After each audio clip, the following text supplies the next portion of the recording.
ఇదే నటన కదండి. సహజత్వం అనేటటువంటిది ప్రాణం పోస్తుంది. ఎప్పుడు సహజత్వం ఎక్కడ నుంచి ప్రాణం పోస్తుంది? ఇప్పుడు కథకి మహాపతివ్రత అయిన సీతమ్మ నరకాంతగా మీరు ఊహించండి. కాసేపు ఆవిడ దేవతాస్త్రీ అండి, త్రికాలవేదండి, అది పక్కన పెట్టండి. హా సీత, హా లక్ష్మణ అని ప్రాణం పోయేటప్పుడు ఉన్నటువంటి బాధతో రామకంఠంతో అరిచినటువంటి మారీచుని యొక్క కేక విన్న సీతమ్మ ఏమనుకుంటుంది? అయ్య బాబోయ్, అంత పెద్ద కేక వినపడుతోంది, ఆయనకి ఏం ప్రమాదం వచ్చిందో అనుకుంటుందా? ఏమీ అవదు ఆయనకంటుందా? నేను అన్నది ఇదే. ఏమీ అందాయనికంటుంది అని మీరు అన్నారనుకోండి, అలా అనాలండి అని మీరు అన్నారనుకోండి, రామాయణంలో నేను మా అబ్బాయిని అమ్మాయిని గుర్తుపట్టాలని చెప్పినట్టు. అలా అనకూడదండి అని మీరు అన్నారనుకోండి, సహజమండి అది. భార్య ఎలా గుర్తుపడుతుందండి? అయ్యి బాబోయ్, మా ఆయన అంత కష్టంలో ఉన్నారు కాబట్టి నేను పరిగెడుతున్నాను అంటుందా? లక్ష్మణ వెళ్ళు రక్షణకంటుందా? క్షత్రియుడు పక్కన అన్ని తెలుసున్నవాడు కాబట్టి తమ్ముడిని నువ్వు వెళ్ళు ముందంటుంది. వదిలే నీకెలాగంటే నాకేమయ్యా బాబు, నేను శుభ్రంగా ఉన్నాను, నాకెవరు ఇప్పుడు ఇక్కడ గొడవే ఉంది, ఎవడో రాక్షసుడు లేడు, మీ అన్నయ్య బాధపడుతున్నారు వెళ్ళంటుందా? లేకపోతే అవునవును నాకేమైనా అయిపోతున్నామో, నువ్వు ఇక్కడే ఉండు, నువ్వు ఎక్కడికి వెళ్ళక వస్తావు లేకపోతే లేదు మీ అన్నయ్య అంటుందా? మహాపతివ్రత వెళ్ళమనే అంటుంది. ఈ సహజత్వంతో రామాయణం ప్రకాశించింది. మీరు ఇది అర్థం చేసుకోవాలి. అత్యంత కీలక ఘట్టం ఎవరికో తెలుసా అండి? సీతారామ లక్ష్మణులకే కాదు, చదివే శ్రోతకు కూడా. రామాయణం చదివే శ్రోత కూడా ఇక్కడ రామాయణాన్ని యథార్థంగా అలాగే నరుడి యొక్క కథగానే భావించి చూడవలసి ఉంటుంది. అలా చూడడంలో మీరు విఫలం అయిపోయారనుకోండి, ఇక్కడ రామకథ ఏమైపోతుందంటే కృతకంగా ఉందండి అనిపిస్తుంది. అలా అనిపించకూడదు అంటే మీరు బాగా జ్ఞాపకం పెట్టుకోండి, మీరు ఆ సహజత్వం అన్నదాన్ని ఎప్పుడూ దృష్టిలో పెట్టుకునే రామాయణాన్ని చదవవలసి ఉంటుంది. కాబట్టి ఆర్తస్వరంతు తం భర్తు విజ్ఞాన సదృశం వనే ఉవాచ లక్ష్మణం సీత గచ్చజానీహి రాఘవం. అంతే కదండి ఏ భార్య అయినా అనేది. పెద్ద కేక వినపడింది, హా సీత, హా లక్ష్మణ. అయ్యయ్యో, అడవిలో మీ అన్నగారు పెద్ద ఆర్తనాదం చేస్తున్నారు, లక్ష్మణ తొందరగా బయలుదేరు అందావిడంతే. నహిమే హృదయం స్థాని జీవితం వావతిష్టతి క్రోశత పరమార్థస్య శ్రుతశబ్దో మయాభృశం అక్రందమానంతు వనే భ్రతరం త్రతుమర్హసి. వెళ్ళు లక్ష్మణ వెళ్ళు అంటే ఆయన ఏం కదలలేదు ఇంకా. అయ్యయ్యో, అరణ్యంలోంచి మీ అన్నగారు రక్షించు రక్షించు అన్న అర్థం వచ్చేటట్టుగా అరుస్తున్నాడు. హా సీత, హా లక్ష్మణ అని. ఎంత ప్రమాదం వచ్చిందో ఆయనకి. వెళ్ళు తొందరగా, ఇంకా నిలబడతాయేటి, కదులు అందావిడ. అనదంటే ఆ మాట భార్య అంటుంది. అనదు అని ఎవరైనా అనగలమా ఈ కథలో? కాబట్టి కదులు అందావిడ. నజగామ తథోక్తస్తు భ్రాతురాజ్ఞాయ శాసనం తమవాచ తతస్తత్ర కుపితా జనకాత్మజ. కదలలేదు లక్ష్మణుడు. ఎందుకు కదలలేట? వాల్మీకి రామాయణంలో ఓ గమ్మత్తుంది. మనం ఏమీ పెద్ద తీర్పులు చెప్పక్కర్లేదు. ఎవరు ఎందుకు కదలలేదో ఆచమనం చేస్తే మనసులు కూడా తెలుసుకోగలిగిన వాల్మీకి మహర్షి ఉన్న సత్యాన్ని ఆయనే చెప్తారు. భ్రాతురాజ్ఞాయ శాసనం. తన అన్నగారు ఏది చెప్పాడో అది ఆయనకి శాసనం. ఆయన ఆజ్ఞాపించి వెళ్ళాడు. నేను వచ్చే వరకు నువ్వు వెళ్ళకూడదు అని చెప్పాడు. నేను వచ్చే వరకు అన్నమాట బాగానే ఉంది కదండి. ఇప్పుడు అక్కడ ప్రమాదంలో ఉన్నాడు కదా, మరి వస్తాడో రాడో అన్న అనుమానం కదా ఉంది. అనుమానం సీతమ్మకు ఉంది, లక్ష్మణుడికి ఉందని మీకు ఎవరు చెప్పారు? లక్ష్మణుడికి లేదు. లక్ష్మణుడి అనుమానం ఏమిటంటే మొదటి నుంచి శంకమానస్తుతం దృష్ట్వా లక్ష్మణో రామమబ్రవీత్ అన్నారు మహర్షి. అనుమానాస్పదంగా ఇది రాక్షసమాయ అని గమనించి అనుమానంతో చూస్తున్నటువంటి వాడు లక్ష్మణుడు. ఆయన దృష్టికోణం అంటే ఉంది. మా అన్నయ్యనెవ్వడూ చెనకలేడు, ఎవడో రాక్షసుడు సీతమ్మ కాపద కల్పించడం కోసమే నన్ను ఇక్కడి నుంచి కదపడానికి అలా అరిచాడు. లెక్క కట్టేశాడు లక్ష్మణుడు. ఆయన కట్టిన లెక్క ఖచ్చితమే అనడానికి ఈయన మారీచుడు అని ఆయన చెప్పాడు. మారీచుడే అయ్యాడా లేదా? అయ్యాడు. అదే లక్ష్మణుడు మళ్ళీ లెక్క కడుతున్నాడు. సీతమ్మకి ఉపద్రవం తేవడానికే నన్ను కదపడానికి ఎవడో అరిచాడు కాబట్టి ఆయన కదలలేదు. ఇప్పుడు రాక్షసమాయ భగ్నం అవ్వాలంటే తను కదలకూడదు కాబట్టి తను కదలలేదు. కానీ కుపితా జనకాత్మజ, చాలా కోపం వచ్చినటువంటి సీతమ్మంది నజగామ తథోక్తస్తు భ్రాతురాజ్ఞాయ శాసనం. ఆ మనసులో అన్నగారి మాట పట్టుకుని ఉండాలని నిలబడిపోయినటువంటి లక్ష్మణుడి వంక తిరిగి ఇచ్ఛసిత్వం వినశ్యంతం రామం లక్ష్మణమత్కృతే లోభాన్ మమ కృతే నూనం నానుగచ్చసి రాఘవం, నీకు నా మీద ఆశ ఉంది, అందుకే అక్కడ అన్నగారు ప్రమాదంలో ఉంటే ఇక్కడ నువ్వు వెళ్ళటం లేదు. అన్నగారికి ఏదైనా ప్రమాదం వచ్చి అన్నగారు పడిపోయినా వెళ్ళటం లేదంటే ఇక్కడ నా కోసం, నన్ను పొందడం కోసం నువ్వు ప్రయత్నిస్తున్నావు తప్ప అక్కడ అన్నగారిని రక్షించాలన్న ఉద్దేశ్యం నీలో లేదు. అందుకే నువ్వు ఇక్కడే నిలబడ్డావంది. మారీచుడైనా కదపలేకపోయాడేమో కానీ వదినమ్మ మాట కదిపేస్తుంది లక్ష్మణుణ్ణి. కాబట్టి సీతమ్మంది, కింహి సంశయమాపన్నే తస్మిన్నిహ మయా భవేత్ కర్తవ్యం హతిష్టంత్య యత్ ప్రధానాస్త్వమాగత. నువ్వు ప్రధానంగా ఎందుకు వచ్చావు అరణ్యానికి? రాముడి వెంట ఉండడానికి, రామునికి పక్కన చేదోడు వాదోడుగా ఉండడానికి వచ్చావు తప్ప నాకు రక్షణగా ఉండి రాముణ్ణి వదిలేయడానికి నువ్వు రాలేదు. మరి ఇవాళ రాముడు ఆపదలో ఉండి హా సీత, హా లక్ష్మణ అని నీ పేరు కూడా పెట్టి పిలిస్తే నువ్వెందుకు కదలటం లేదు? నన్ను రక్షిస్తానంటావేమిటి? ఇక్కడ నన్ను రక్షించడానికి నాకేం ఆపద వచ్చింది? నాకేం రాలేదే. పరిగెత్తుకెళ్ళి అన్నయ్య ఎలా ఉన్నాడో చూసి రావలసిన వాడివి చూసి రాకుండా నిన్ను విడిచిపెట్టి నేను ఎలాను నీకేమైనా అయిపోతుందంటావేంటి? నాకేమైనా అవడానికి ఏముంది ఇక్కడ? శంకసలు ఏమీ లేదుగా. నా దగ్గర ఉంటానంటావేంటి? నువ్వు తప్పకుండా ఏదో మనసులో పెట్టుకునే ఇక్కడ ఉంటున్నావు. మీ అన్నకి ఆపద కలగాలనే ఉన్నావు, లేకపోతే నువ్వు ఇక్కడ ఉండకూడదు, వెళ్ళిపోవాలి. నీ ప్రధాన కర్తవ్యం అక్కడికి వెళ్ళడం, వెళ్లకుండా ఇక్కడ నిలబడతావేంటి?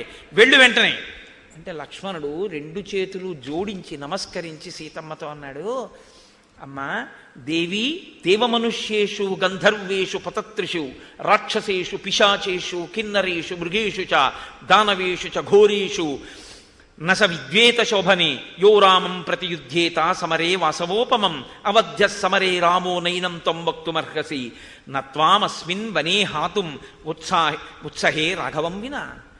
అమ్మా నేను నీతో యథార్థం చెప్తున్నానమ్మా, నన్ను అర్థం చేసుకో తల్లి. రాముణ్ణి నాగులు, అసురులు, గంధర్వులు, దేవతలు, మానవులు, రాక్షసులు, ఈ మూడు లోకములలో దేవతలందరూ ఇంద్రుడితో సహా కొట్టకొచ్చి రాముడి ముందు నిలబడినా ఆయన భుజపరాక్రమం ముందు నిలబడరమ్మా, వీగిపోతారు. కానీ తల్లి, ఎవడో రాక్షసుడు మాయలు కల్పించాడు, నా మాట నమ్ము, ఇది దండకారణ్యం. కరుడు మొదలైన వాళ్ళని రాముడు చంపినప్పటి నుంచి వాళ్ళు మనసులో పగ పెట్టుకున్నారు అన్నయ్య మీద. ఏదో ఉపద్రవం తేవడం కోసమేనమ్మా ఎవడో మాయాకంఠంతో అరిచాడు రాముడి కంఠంలా. రాముడికి ఆపద రాదు, రాముడు అలా ఎప్పుడూ అరవడు. నచ తస్య స్వరోవ్యక్తం మాయయా కేనచిత్ కృతః గంధర్వనగర ప్రఖ్య మాయాసా తస్య రక్షసః. ఎవడో రాక్షసుడు మాయలు పన్ని అరిచాడని నన్ను నమ్మమ్మా అన్నాడు. అంటే ఆ తల్లండి, నువ్వు ఇలా కావాలని నీకు అనుకూలంగా మాట్లాడే ప్రయత్నం చేస్తున్నావు, కానీ మేకవన్యపులు లాంటి శత్రువువైన నిన్ను తెలియక రాముడు వెంట వచ్చేందుకు అంగీకరించాడు.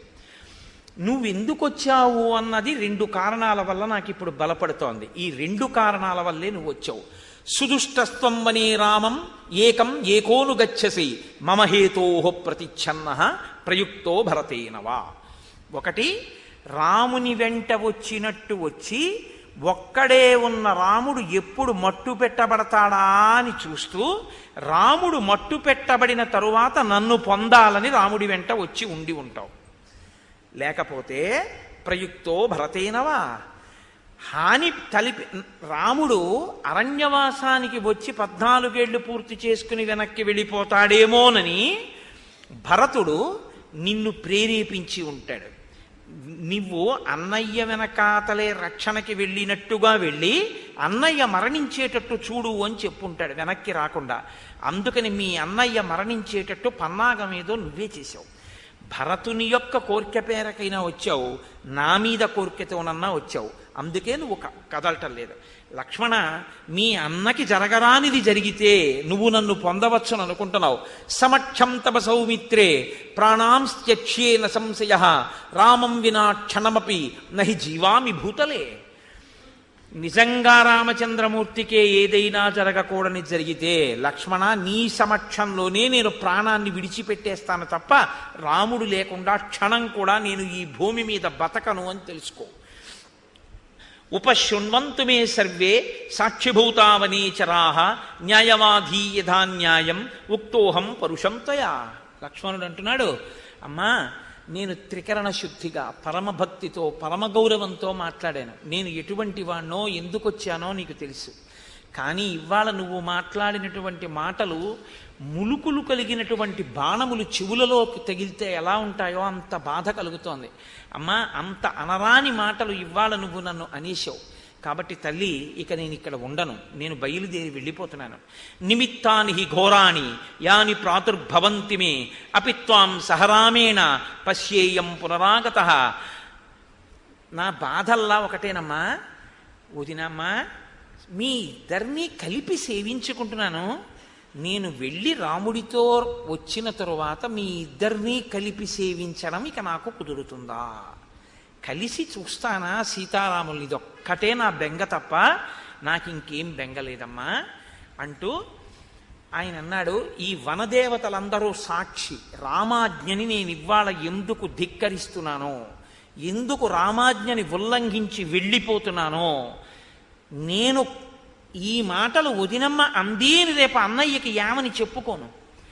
ఇంత మాటలు అందరి చెప్తున్నావా వదిలేసి వచ్చి అని రాముడంటే నాకెవరు సాక్షి, ఎవరున్నారు చెప్పడానికంటే నేను వచ్చేటప్పటికే నువ్వు ఉండవు చెప్పేస్తున్నాడు లక్ష్మణుడు. అలా ఎందుకు జరుగుతుందయా? రాముడు వచ్చిన తర్వాత నేనే పంపించానని చెప్తాననడానికి నువ్వు ఉండవమ్మా, నిన్ను రాక్షసుడు అపహరిస్తాడు చెప్పేస్తున్నాడు ఆయన. కాబట్టమ్మా, నాకు వనదేవతలు సాక్షి. ఆ వనదేవతలే నువ్వు ఇలా మాట్లాడితే నేను వెళ్ళాను అని తెలుసుకుందురుగాక. ఒక్కసారి ఆ వనదేవతల్ని, సూర్యచంద్రుల్ని, భూమిని ప్రార్థన చేశాడు.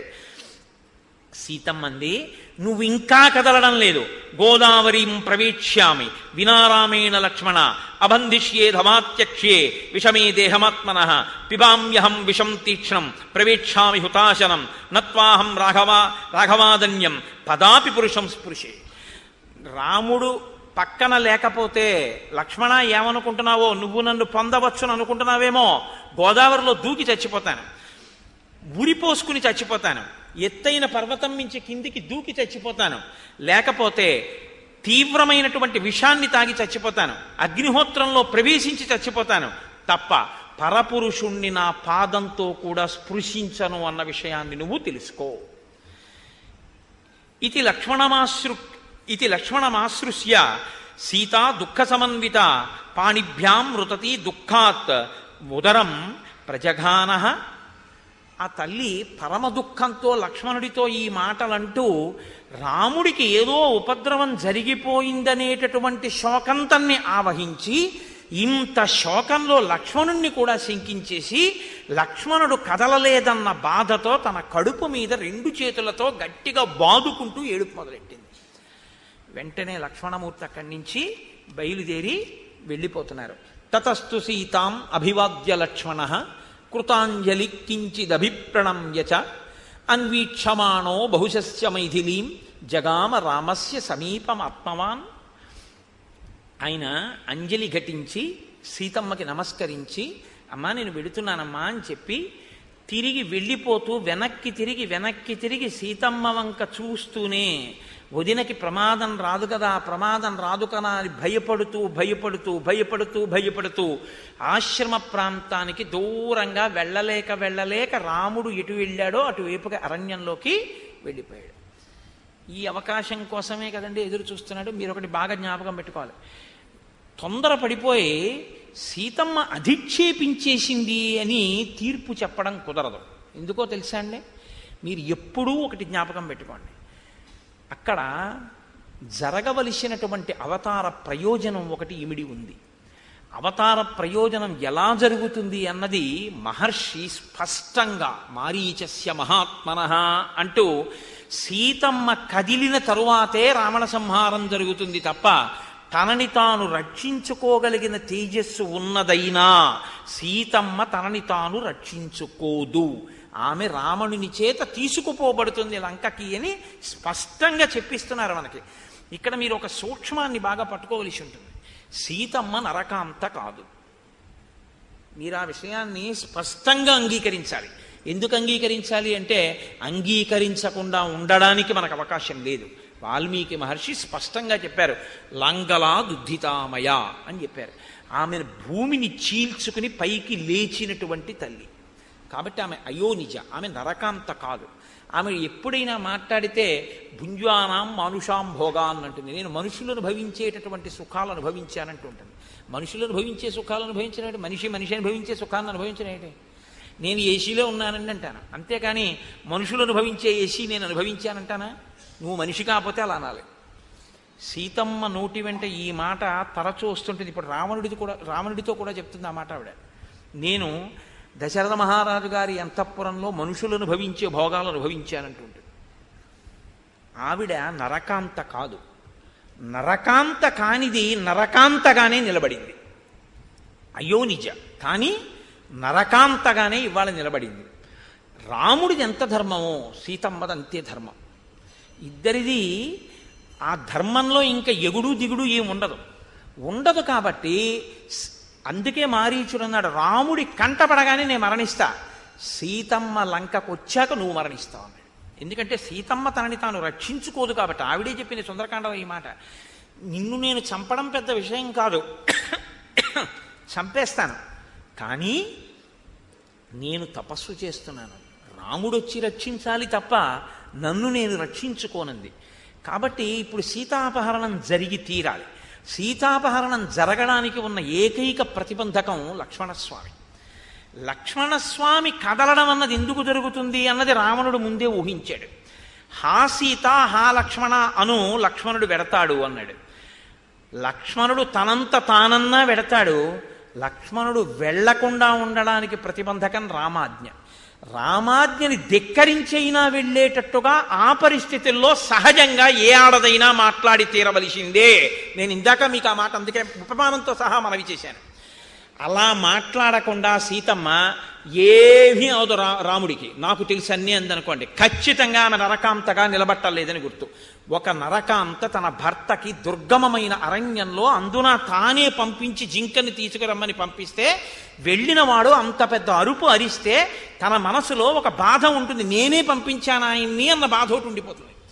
కాబట్టి లక్ష్మణ వెళ్ళు అనడంలో వెళ్ళకపోతే ఆ కోపంలో ఆవిడ ఏం మాట్లాడుతోందో తెలియని స్థితిలో, ఉన్మత్త స్థితిలో ఆవిడ అలా మాట్లాడితే అందులో మీరు వెంటనే తీర్పు చెప్పేసి దోషాలు పట్టుకోవలసిన అవసరం ఉండదు. నేను ఇంతకన్నా స్పష్టంగా చెప్పడం కుదరదు. ఏ ఆడదాని స్థితి అయినా అంతే. ఆడది అంటేనే, స్త్రీ అంటేనే అటువంటి సున్నిత హృదయంతో ఉంటుంది.